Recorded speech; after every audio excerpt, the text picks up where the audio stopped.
Okay.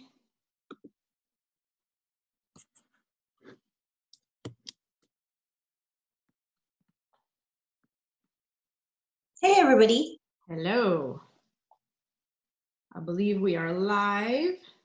Awesome. See if we're showing up on the page. Turn my volume down. It's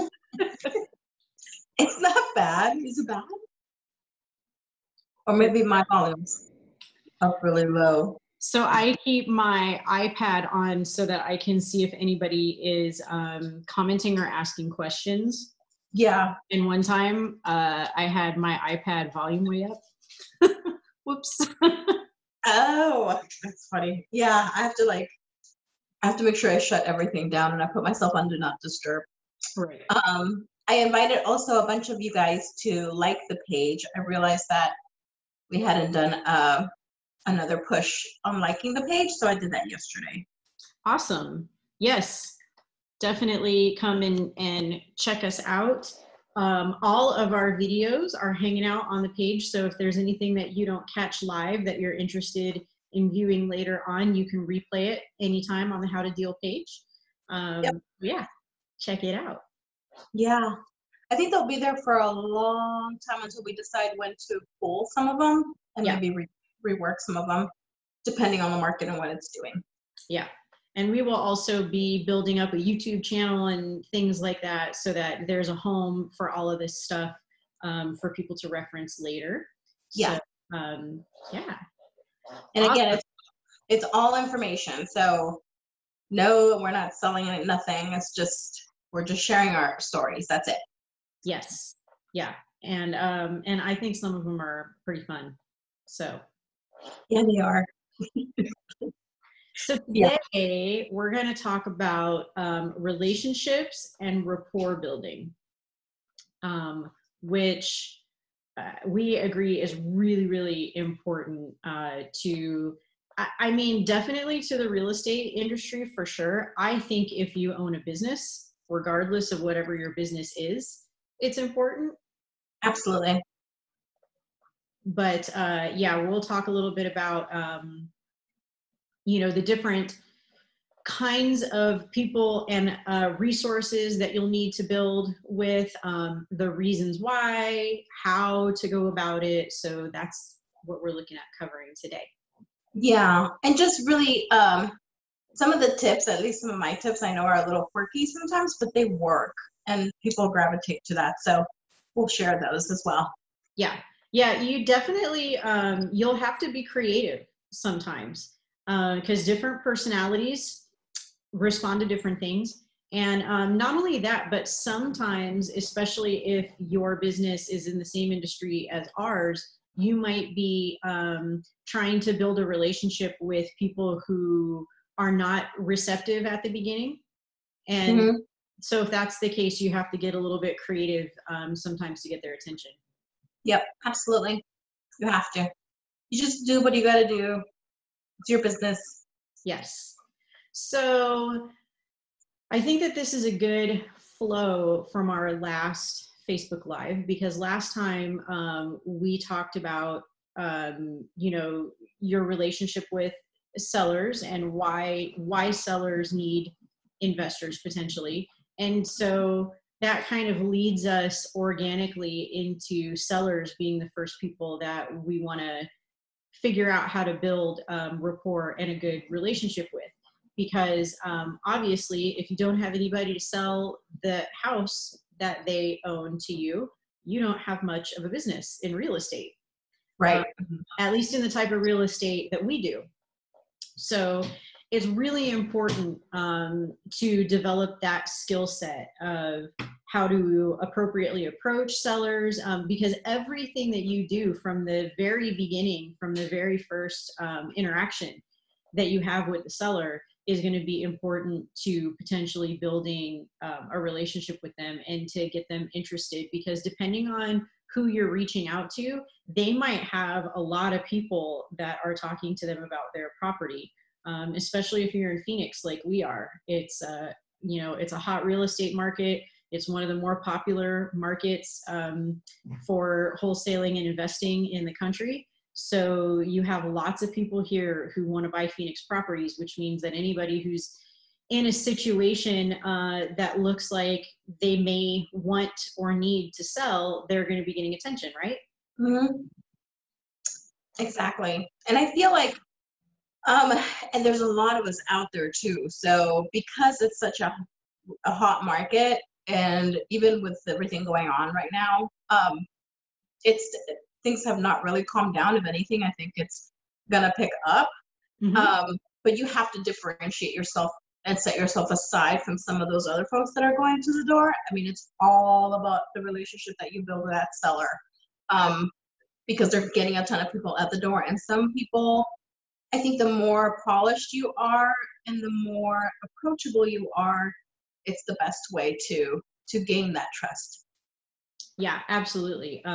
So, I mean, one of the things is, again, depending on what kind of potential sellers you're targeting with your marketing. If you're talking to people who are in any kind of distress, you know, they could be not real receptive at the beginning, you know, to hear from you, because like, look, it's awkward, right? If a stranger approaches you and is like, I know that you have this problem and I have a solution, your initial response to that might not be, oh good, somebody has a solution, even though eventually you could get there because you are looking for a solution to the problem. But there's, you know, emotions involved. If you're in a distressing situation, you know, and somebody approaches you and you didn't ask them for help, you may feel defensive, and you might feel like, why are you getting in my business? Yeah. So, you know, you're going to experience that potentially with sellers who are in situations where maybe they have a property in foreclosure, or maybe they've inherited a property and it's like vacant and in bad condition, you know, all those things where we look for distress. You know, they may not be super excited, and especially the more people that are like reaching out to them, some people might start feeling you know, like they're getting this barrage of people. And look, not everybody is going to be polite or appropriate. Just because there's other people doing this business, it doesn't mean that they know how to approach people, which is specifically why we're doing this live to talk about, you know, how you should approach people. So remember that, you know, other people may also be communicating with them and may not be doing it in a way that is particularly pleasant, and you might get a little bit of backlash too. So like Angie said, if you set yourself apart from other people and you're looking to really build you know, good rapport with this person, you know, you want to be polite, you want to pay attention to the way that you speak to people, you want to you want to try to maybe find some common ground so that you can actually have a little bit of a conversation and see if they would like to discuss what problem they're trying to solve, and if you have a good solution for it. You know, that's ultimately where you're trying to go. Yeah, exactly. Because you want to get your foot in the door, and you want for them to remember you most of all. Yeah. Yeah. So I know that you know, I see in our industry quite a few people who lean on fear in order to get people to respond to them. I have a good one on that one. We can talk about it in a little bit. I don't believe or agree that that is rapport building.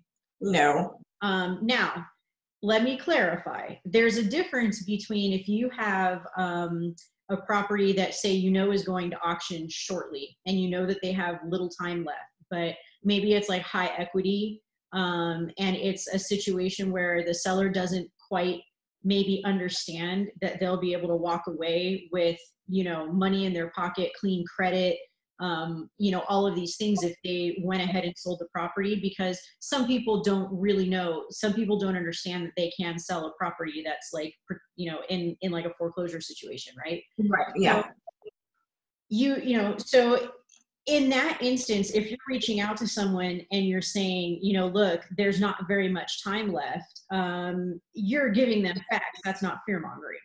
right? Right. If someone's a week out from auction and you're going, hey, I want to reach out to you because you don't have a lot of time left, and you're giving them the facts about what's happening, that's not what I'm talking about when I say that people use fear, because there's a difference between fear and urgency. So yes, utilizing urgency is appropriate. You Utilizing have to. fear is not necessarily appropriate. That's manipulative. Right.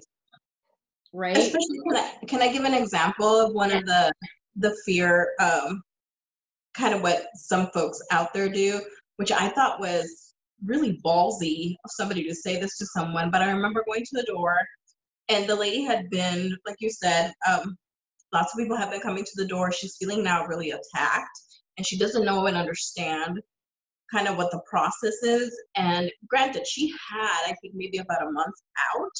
Mhm. So she had time, but because it was in foreclosure. But the person that was there before me was a gentleman, and he told her that he would be back in an hour with boxes because she needed to pack up and get ready to leave, within the week, because this property was going to go for auction and it was no longer going to be hers. So he would be right back. He was just going to bring, some boxes to kind of start helping her move out. Not okay. No. And she was panicked. She's like, do you think he's going to come back? And I said, well, first of all, if he comes back, then you need to call the police. Like, that's not right at all. Like, that's like almost somebody trying to take over your property. And that's the second time. Actually, there was one family where they were packing up before the sale of the house. And I said, absolutely not. Like, you need to stop. I'm like, this kind of like fear mongering kind of thing that happens is no.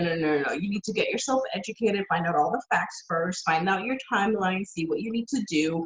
But nobody, and this is for everybody and anybody that is out there, you should not leave your house on account of somebody coming to you and telling you that it's for sale. You're no longer going to live here anyway. You got to move out. So I'm going to help you. No, absolutely not. Totally wrong. Right. Totally wrong. And I told her, obviously I built my rapport that way because I let her know that this is kind of what's happening and this is your timeline. Yeah. So within that timeline, these are the things that you may be able to do, and I'm happy to help you through them.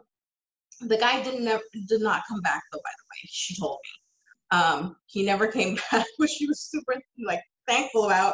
But I thought, wow, how could you stand there and tell somebody, a family, that you're going to come back with boxes to help them pack up? That's fucked up. Yeah. Yeah.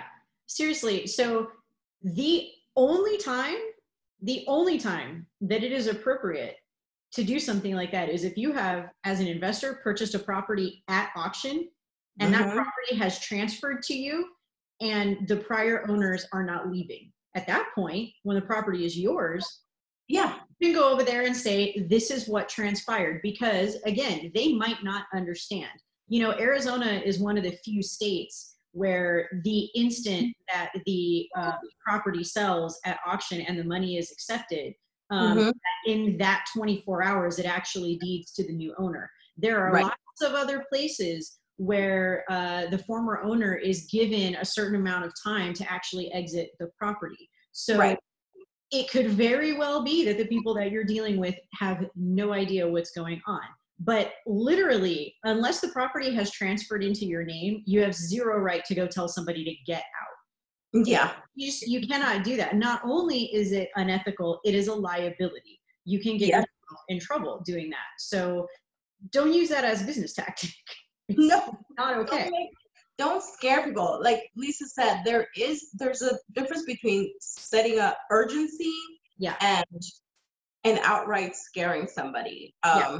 And there's two totally different things. And I think this is where you really need to know the system and what you're working with, depending on the lead that you're working, so that you know the process of how things are, the timeline of it, so that you're able to explain this. Because if there's somebody that's going to auction in 2 days, then absolutely, at this point, you're like running and Right. they're running with you, and you need to stop the sale if in order to do something.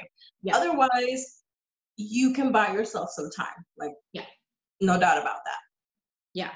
So absolutely establish urgency. And the way that you establish urgency, which can be a part of your rapport building, the way that Mhm. you establish urgency is by giving them the facts that you can show them. So, one of the things that Angie and I do when we actually sit down to talk face to face with a seller who has said, yes, I need some help understanding this. If they're, for example, in bank foreclosure, we give them the notice of default. It's public record. We print it out and it has all of the information there from them, and it comes straight from the court system. So Mhm. that tells them who the trustee is. That tells them who the bank is that's foreclosing. And it also tells them the auction date. So all of that information is there on a piece of paper that has been generated by Maricopa County. And so at that point, we're not telling them something that we think is going on or might happen, or setting them up for fear. We're going, here are the facts of your situation, and this is what you need to consider to make the best decision. Absolutely. There's also something to say about when you are, it's always good. And I've noticed that some folks do this, some folks don't. They print out the trustee, the notification. Um, I think it's always good to just have as many resources with you, like tangible physical resources with you, so that they take you seriously. Yeah. Because you can always reference that notice and say, did you receive this notification in the mail, or was anything posted on your property? And most of the time they'll say, yeah, but they haven't really looked at it. Right. Or they're kind of turning a blind eye towards it. And for sure, if they posted it on the property, they took it down right away and they're just kind of ignoring it. But it's good because then they know that you have the right information, because they already have it. They just haven't looked at it. So now you're bringing it to light to them, Yes. and you're able to explain it. So it's Yes. always good to ask, do you have this already? Did you receive it? What questions do you have? Or let's walk through it. Yeah. And that's an excellent point, because part of building your rapport is you want to show that you're trustworthy. And one of the ways that you can show that you're trustworthy is by legitimizing yourself in that way. So if they've received, which typically, like Angie is saying, they would. So the protocol is that when that notice comes out publicly, someone from the city actually goes and posts that on the property somewhere. They might tape it to the garage or tape it to the front door, but that's a typical thing that happens. And if the property is occupied, usually when the homeowner comes and goes, they'll see where that's been posted and take it down. And if they know that there's been issues ongoing with the bank, maybe that's something that gives them a scare, and so they stick it in the junk drawer or whatever, or they throw it in the recycle because because they're not ready to face it. But the fact that the city has already come and posted that information because of the fact that it's public record, and then you're coming back a second time with the same information, that legitimizes you, because you're utilizing the same information that the authorities are using. And what you're trying to do is establish your authority as a professional here. Yeah, exactly. So that's an important piece of building the rapport. And so, you want everything that you're presenting to them to be fact-based, evidence-based, something that can be backed up. You want them to be able to look that up. If they need to get online and look at something to make sure that what you're giving them is legit, because a lot of people are going to be afraid that this is a scam. Right. And rightfully so, because let me tell you, there are abundant scams out there, and we can and will do an entire live on the scams that are happening. That happened, yeah.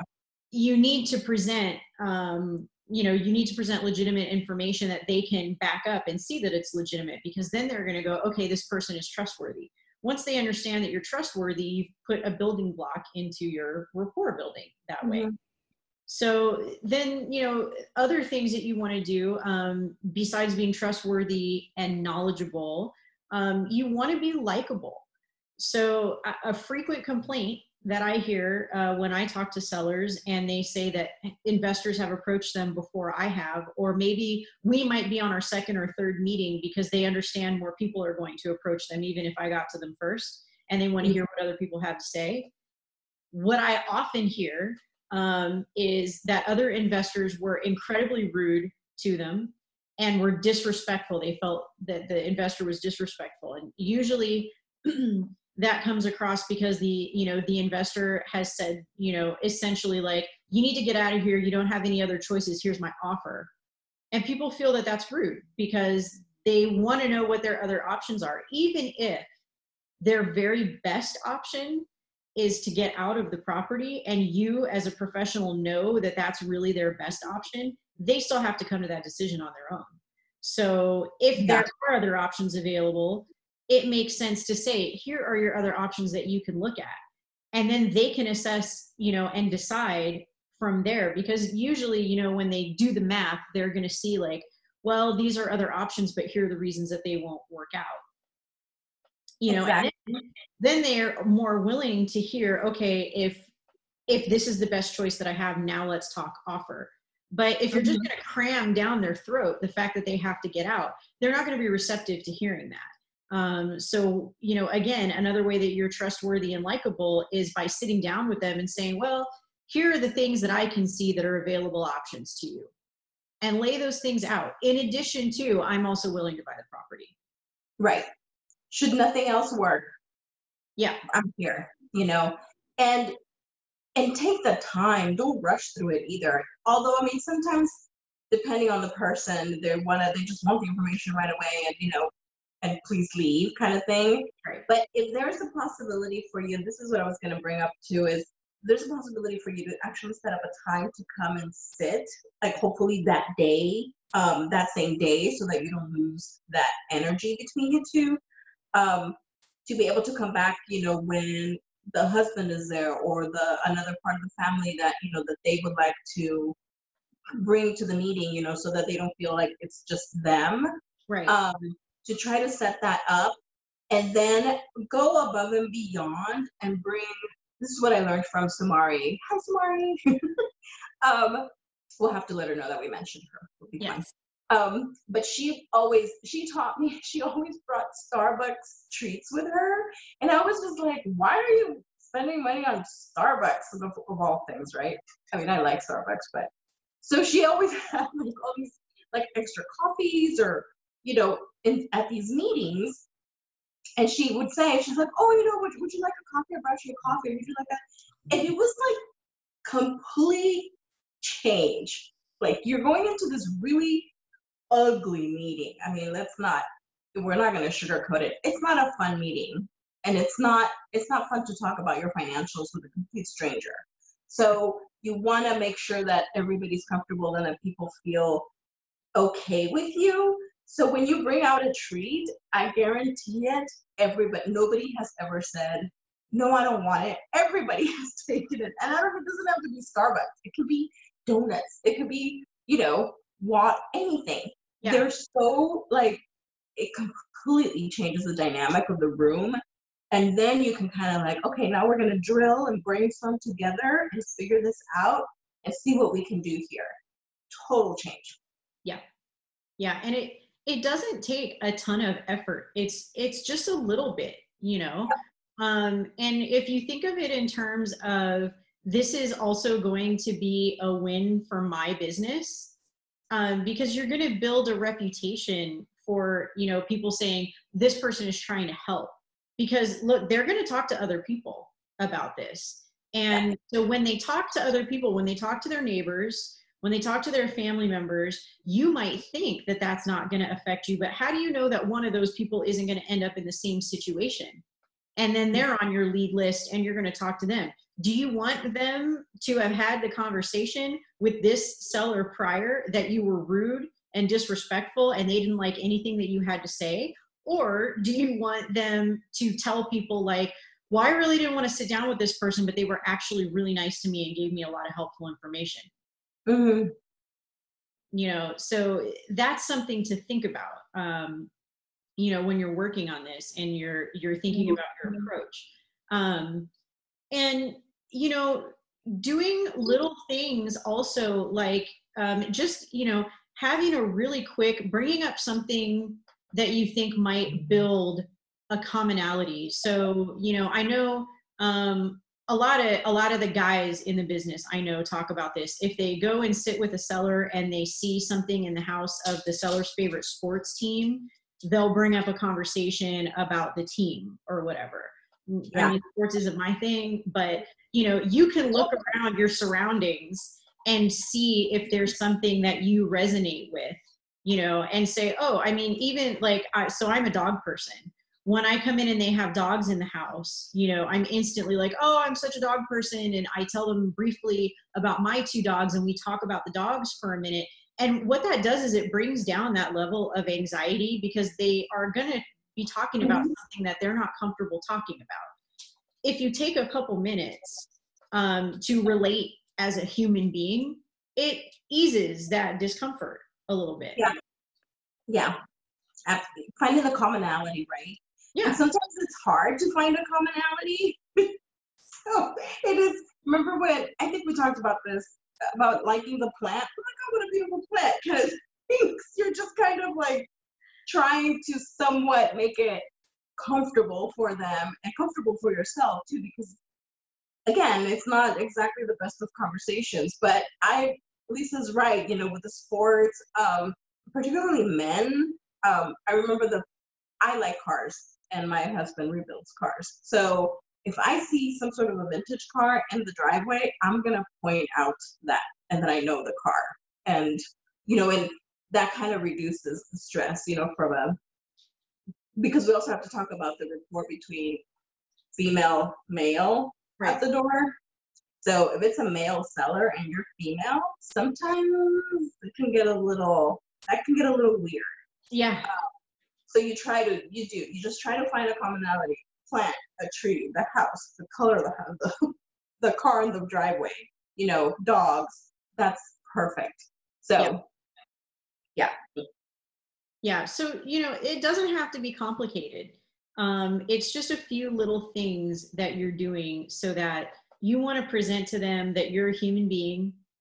People are going to drum up all kinds of stuff in their mind, especially if this is a foreclosure situation. People are going to wonder, are you coming from the bank to intimidate them? Like, people don't know that the bank doesn't send people out, Right. individual houses to, like, hover and intimidate them to start paying their mortgage again. Like, they don't know that that's not a thing.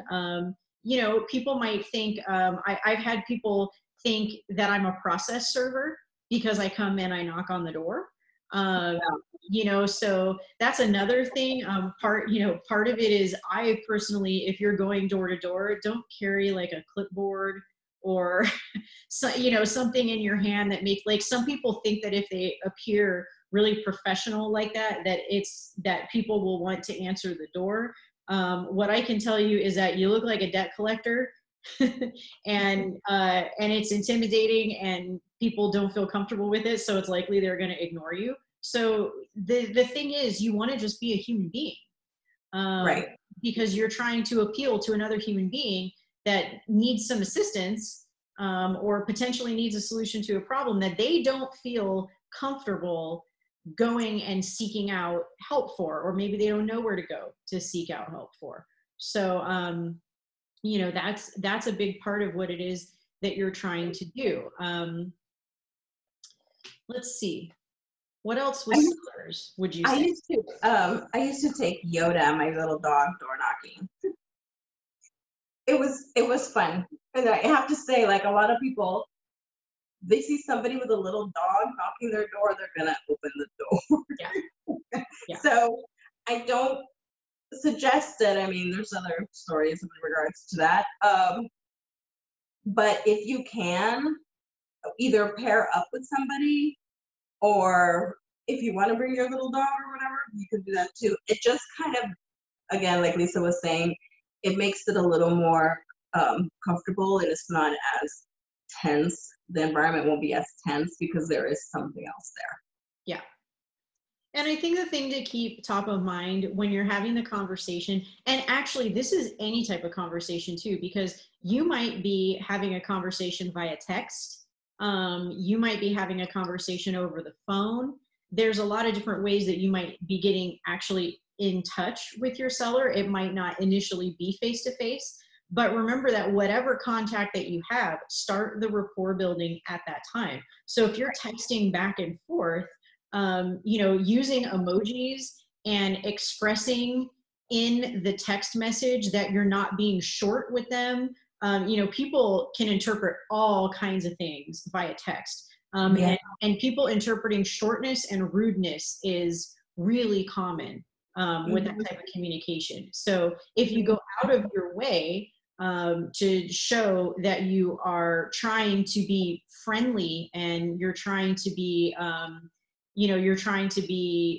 appealing personality, that's going to take you somewhere. So keep that top of mind when you're, working with a seller. And then when you do get that face-to-face appointment, and you sit down with them to start talking, again, like we said earlier, you don't just cram an offer down somebody's throat. You need to, there's going to be a little back and forth here. Now, again, if there's not time, if this is a really urgent situation, then what you need to do is say that. You need to say to the seller, like, I would really love to have more time to sit with you and talk about all the different things that are possible. But unfortunately, the time circumstances that we're in don't allow that. So when I would usually present 7 different things that could help you, because we're 2 days out, I can't do that. So don't just cut all of that out without explaining it. Give them an explanation and say, because we are so close to your drop dead date here of needing to do something, these are the only things that I can present to you. And I wish the circumstances were different. That is going to make all the difference versus you just need to make a decision. They know they need to make a decision. They've known they need to make a decision for 90 days. Like, you calling them out on it probably isn't going to make them more receptive.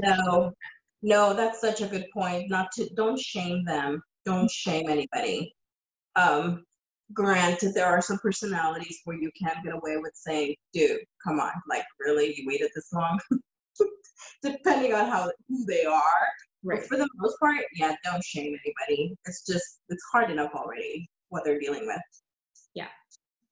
So, I think that sellers are a huge important part of considering how you're going to build your rapport and how you're going to build up those relationships. But there are also a number of other people that you need to consider because this is transactional business, right? So if you're really great at building rapport with sellers, that's wonderful. But you need to take that skill set and then you need to apply that also to all the other people who are going to be involved in closing transactions with you.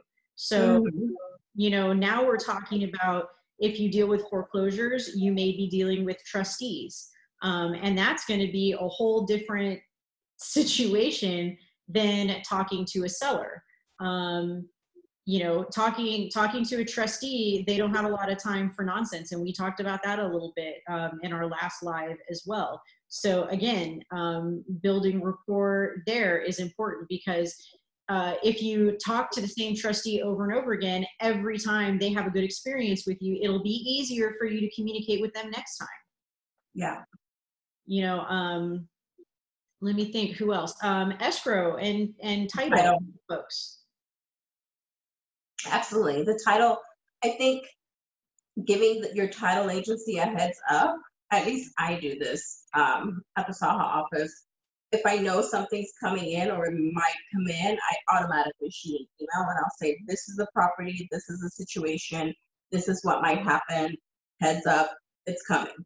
Yeah. So, and this is actually, I think, depending if you're using the same title company, and I suggest that you do, that once you find a title company that you're comfortable with and you know that they're doing everything correctly and that you feel comfortable and the seller feels comfortable, keep using them, because it does, having that relationship, especially when things can get pretty ugly on some of these deals, you have them as backup and they're going to go to bat for you too. So So doing that and making sure that they are prepped as far in advance as possible so that they know.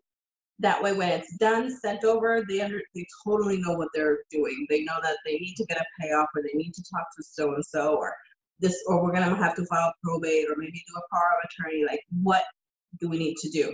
So, I wanted to go back to the trustees real quick on that. The trustees, because the trustees in town, obviously, there's some that I've worked with quite a bit now, and I can automatically just send an email to that person now and ask for information versus the first time that you're calling.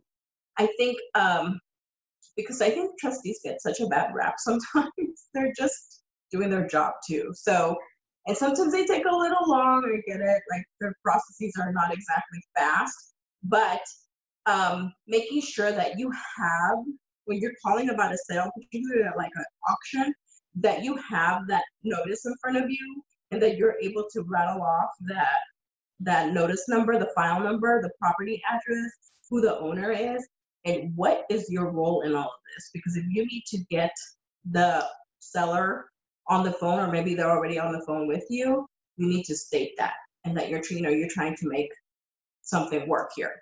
Right. So just be prepared. Yeah, I think that having that level of preparation immediately will show the trustee that you have respect for the process and that you're a professional. Mm-hmm. Because if you call the trustee with a bad attitude and then you expect them to do all the work, if you think that you're going to call the trustee and just give them the address and be like, well, you can look it up, I can guarantee you that you're not going to get anywhere with them. Because there, so you have to think about the bigger picture. So trustees get phone calls all day, every day from angry people. Yes. They just do. That's what they deal with. Because as far as the homeowners or whoever is dealing with the foreclosure are concerned, they feel that the trustee is trying to take their property away from them. That is the mindset that they're in, and they're angry about it, and they're scared. So when those people call the trustee, they're not being polite. They're not being reasonable oftentimes. And they're certainly not calling with any professionalism. They might be calling just to tell them off. So being that they take abuse all the time, if you call and you're neutral and you're professional and you explain what it is that you're trying to get done, you're going to make it a little bit easier on yourself to start building, a relationship with that person who's on the other line, who's used to people being nasty to them all day long. Yeah. Yeah. And I remember in the beginning, I didn't really I guess it never really clicked to me that they were also trying to do a job, because I was always, advocate for the seller kind of thing. Yeah. And I know that there are some calls where I could have definitely been much more professional, or I didn't know. Like, I just thought that I had to be nasty to them because they were nasty people. Yeah. And that's not it at all. Like, no, that's their job. And they did not create the process or what they're going to, what we need to do or follow in order to get a payoff statement or a reinstatement. You just have to do what they tell you to do and hope for the best. And if you are in a crunch time kind of situation, then you would say that to them, and they understand that too. I mean, they've been through it too. They need to get information to somebody quickly. Yeah. But yes, the more educated you are, more prepared and polished, and know that you're going to have to, because you're going to have to keep calling them. It's not the only time that you're going to be calling them. So you need to build that trust and that relationship with that trustee. Yeah.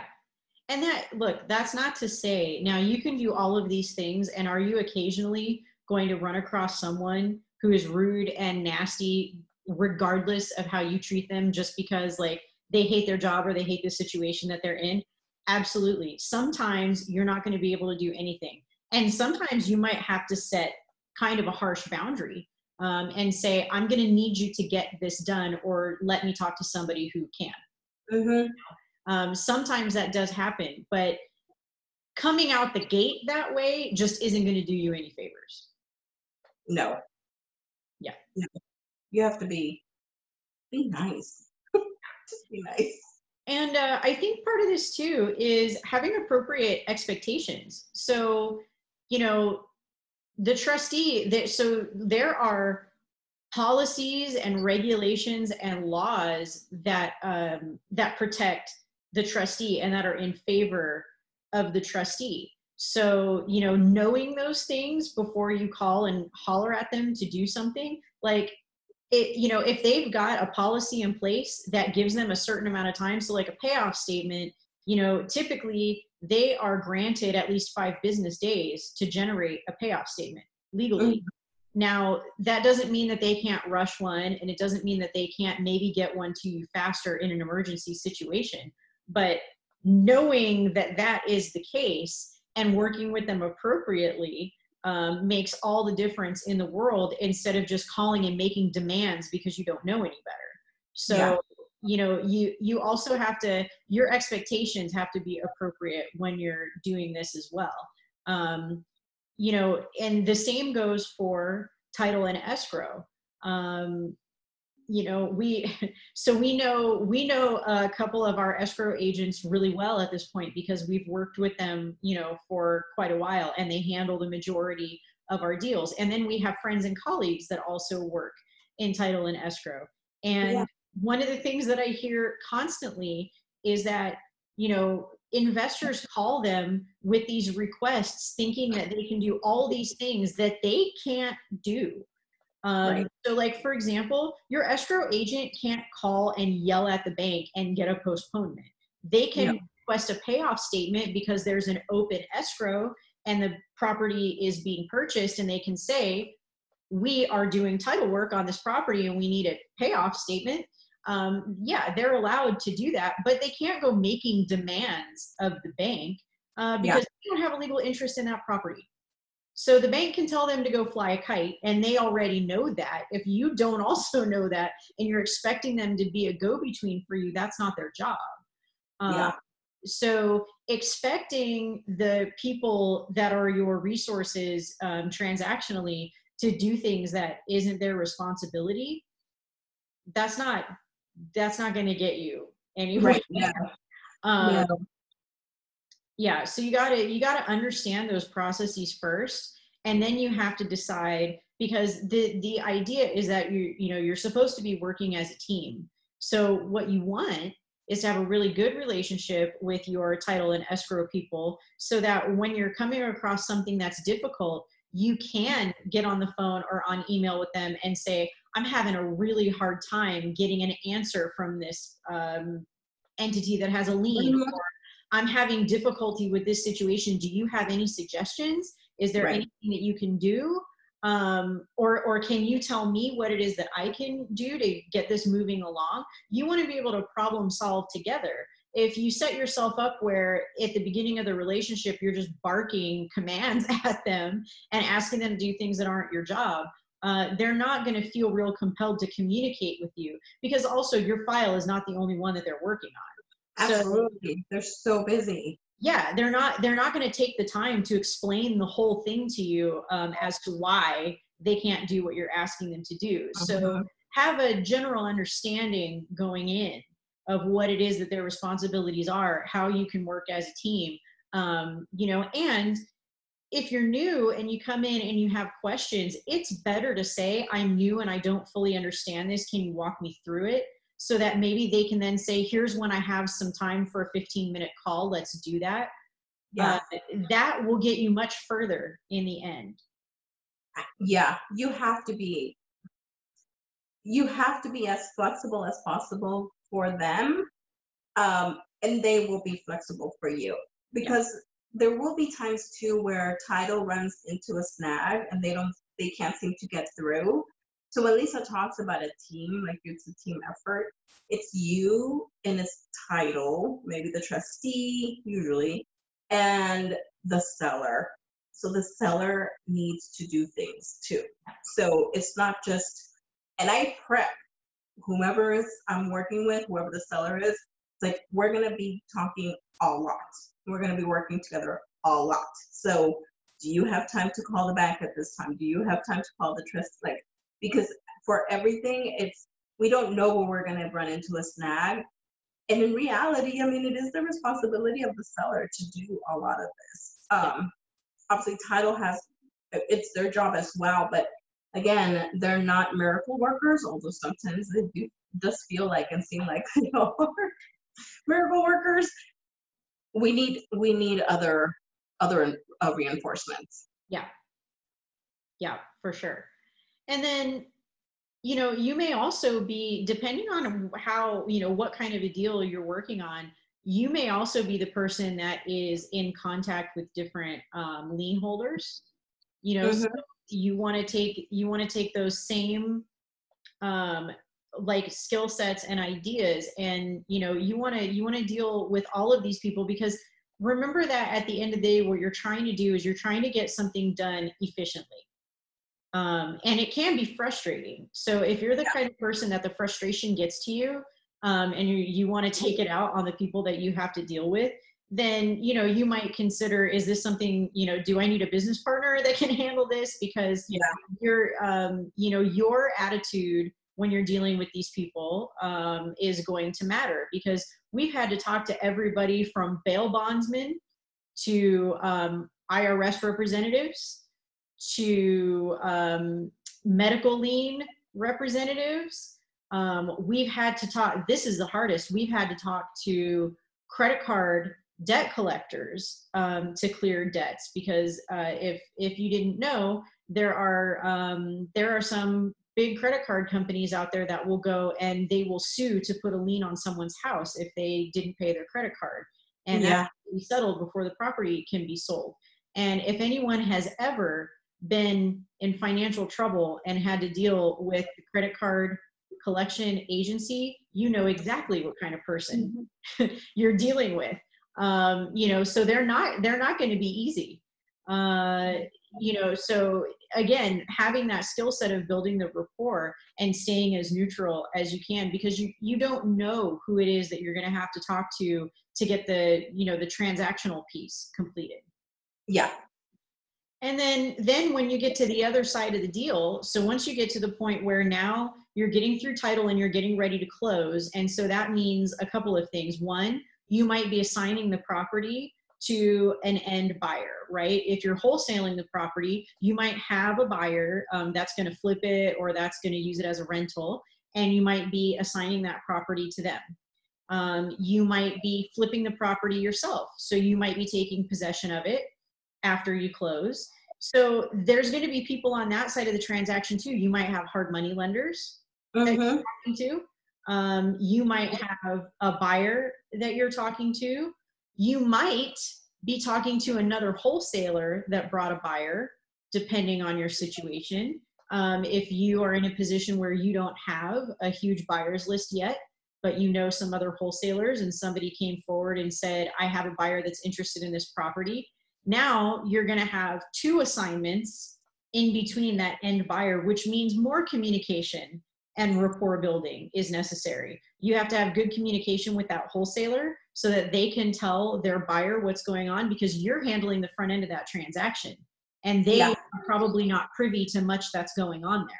So you need to let them know what's happening so that your buyer stays in place, continues to have interest in the property, and does whatever they need to do, right? Because if they're coming to the table with cash, they need to know when that needs to happen. They need to know what the protocol is, who your title company is, all of those things, and you need to be prepared to give them that information. And then there may be conversations that you have to have on that end of things. And some difficulties might arise. I think Angie and I have both had situations where we had a wholesaler come to us claiming that they were the end buyer, weren't really the end buyer.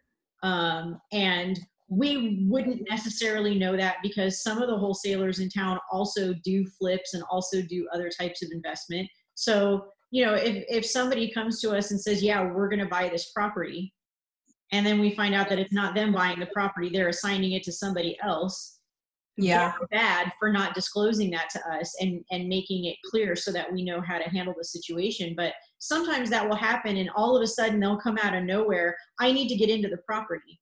And your seller thinks that everybody who needs to see the property has seen it already. And they're like, why does one more person need to come and walk through my property? Now you've got a conflict that you are in the middle of.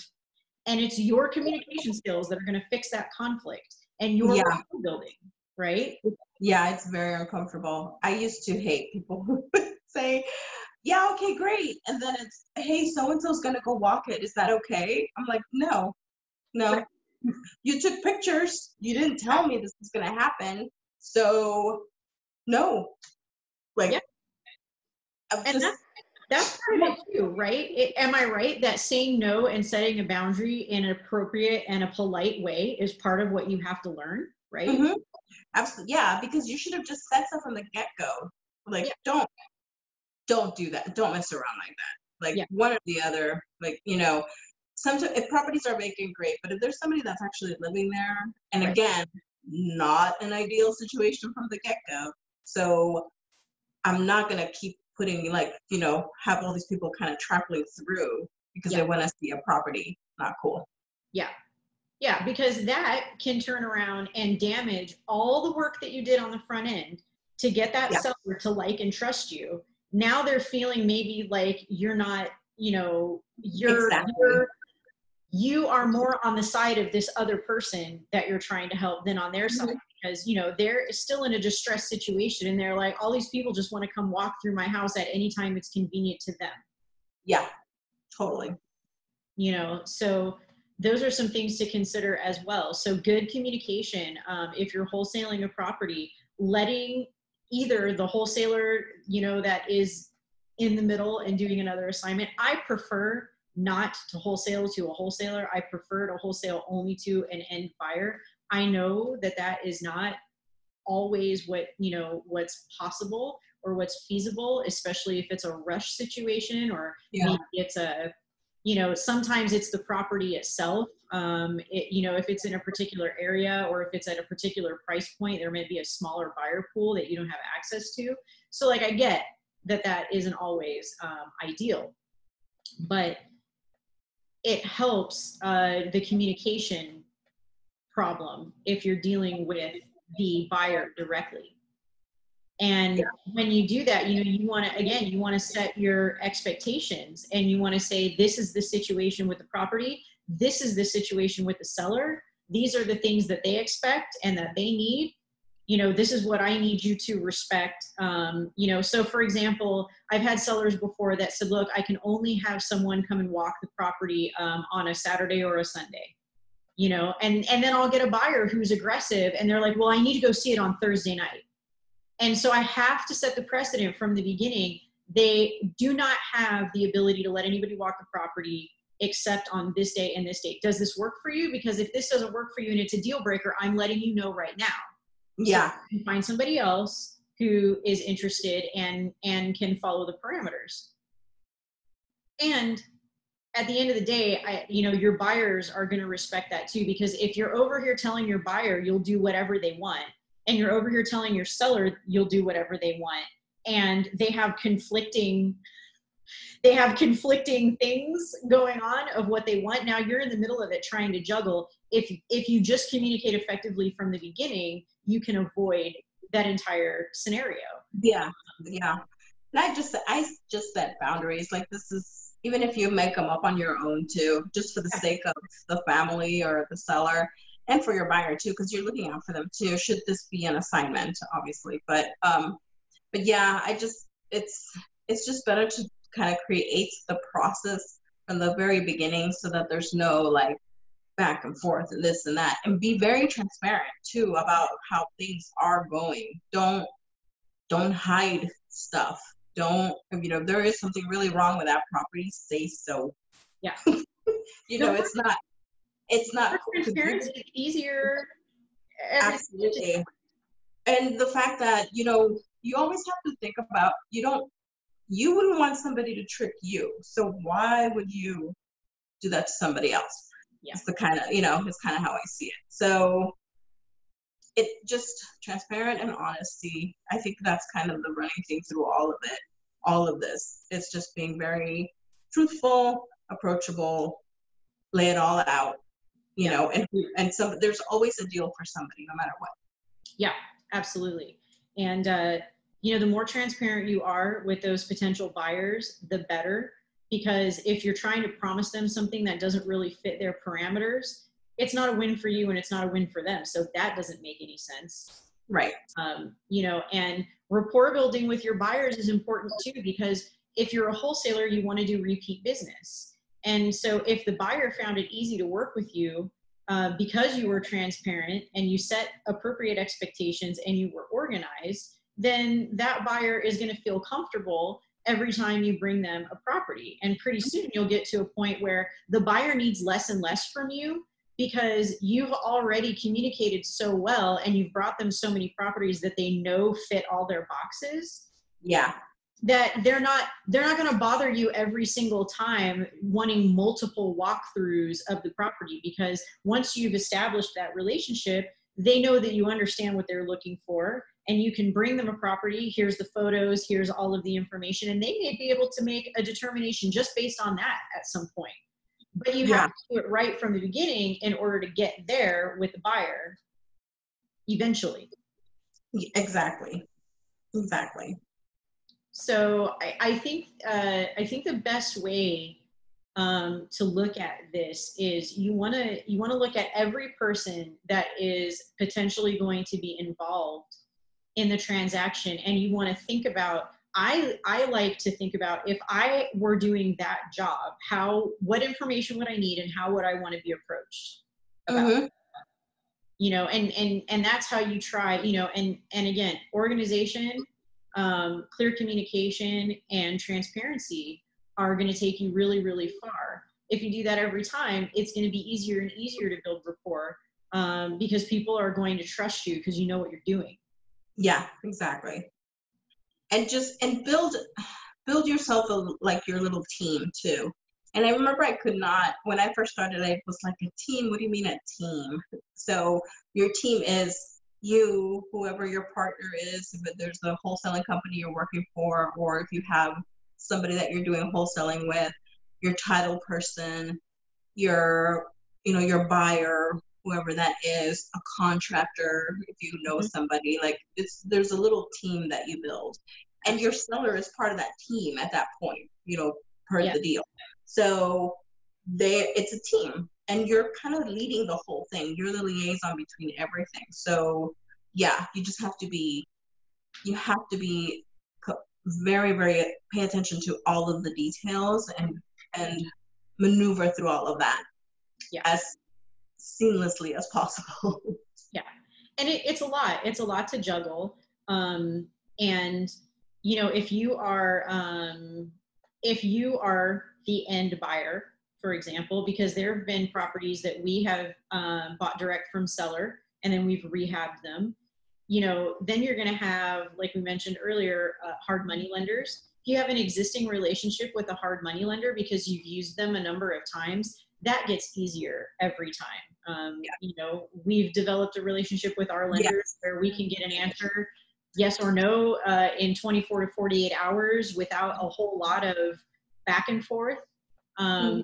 You know, and we deal with the same person all the time, who, you know, representative at the hard money lender. So they understand what we're capable of doing because we have a track record now. Yeah, so exactly. That gets easier with time. You know, and then the same thing if you're going to potentially have a crew to run, and without getting into the whole project management, that's a whole nother thing that we could talk about. But again, you know, when you start all of this, you're going to need to build those relationships too. And, you know, and it sounds like a lot. It is a lot, but use your resources. You know, it's really, really great to get referral business for these kinds of things, and to talk to your colleagues or other people that you know who are in real estate investing, to see who they have relationships with, and can, you know, do an introduction.